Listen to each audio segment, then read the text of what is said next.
రోషన్ బాబు ASF రాష్ట్ర అధ్యక్షులు ఈ నెల 6వ తారీఖున రాష్ట్ర వ్యాప్తంగా అన్ని జిల్లాల కలెక్టరేట్ల ముందు నిరసన కార్యక్రమం పిలుపునివ్వడం జరుగుతూ ఉంది.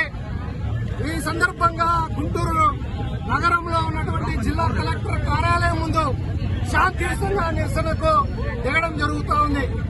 ప్రధానంగా రాష్ట్రంలో ఉన్నటువంటి ఎస్సీ, ఎస్టీ, బీసీ, మైనారిటీ సంక్షేమ హాస్టల్స్, అదేవిధంగా గురుకులాలు, కస్తూర్బా మోడల్ స్కూల్స్ సంబంధించినటువంటి విద్యార్థులకు మౌలిక సదుపాయాలు కల్పించాలని ప్రధానమైనటువంటి డిమాండ్. దాదాపుగా విద్యార్థులకు 7 నెలలుగా కాస్మెటిక్ ఛార్జీలు, బేస్ ఛార్జీలు పెండింగ్ లో ఉన్నాయి. అదేవిధంగా విద్యార్థులకు 6 సంవత్సరాలుగా ట్రంకు బెట్లు, దుప్పట్లు, గ్లాసులు, ప్లేట్లు, మరి ఇప్పుడు వర్షం వచ్చే నేపథ్యంలో సీజనల్ వ్యాధులు విద్యార్థులు విపరీతంగా వచ్చే పరిస్థితి. తోంతర్లు వైద్య రంగానికి సంబంధించిన శిబిరాలు కూడా ఏర్పాటు చేయాలని, అదేవిధంగా శిథిలావస్థలో ఉన్నటువంటి భవనాలను మరమ్మతులు చేయించి అవసరం మేరకు ఉన్నటువంటి అవసరాల మేరకు సొంత భవనాలు నిర్మించాలని, అదేవిధంగా విద్యార్థులకు చిన్న బియ్యాన్ని అమలు చేసి ధరలకు అనుగుణంగా మెస్ ఛార్జీలు పెంచాల్సినటువంటి అవసరం ఉంది. మరి ఇప్పుడు చూస్తున్నటువంటి ధరలు ఆకాశాన్ని కంటినటువంటి పరిస్థితి.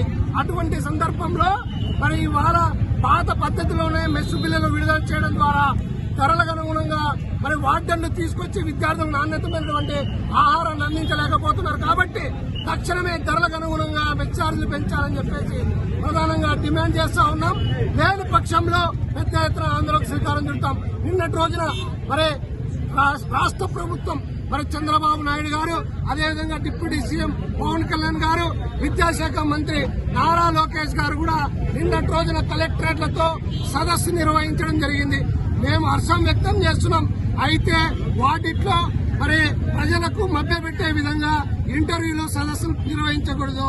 మీరు మరి కిందికి వచ్చి పూర్తి స్థాయిలో సమస్యలు పరిష్కరించినప్పుడే విద్యార్థులుగా మిమ్మల్ని యాక్సెప్ట్ చేస్తామని చెప్పేసి ఈ సందర్భంగా రాష్ట్ర ప్రభుత్వానికి తెలియజేసుకుంటా ఉన్నాం.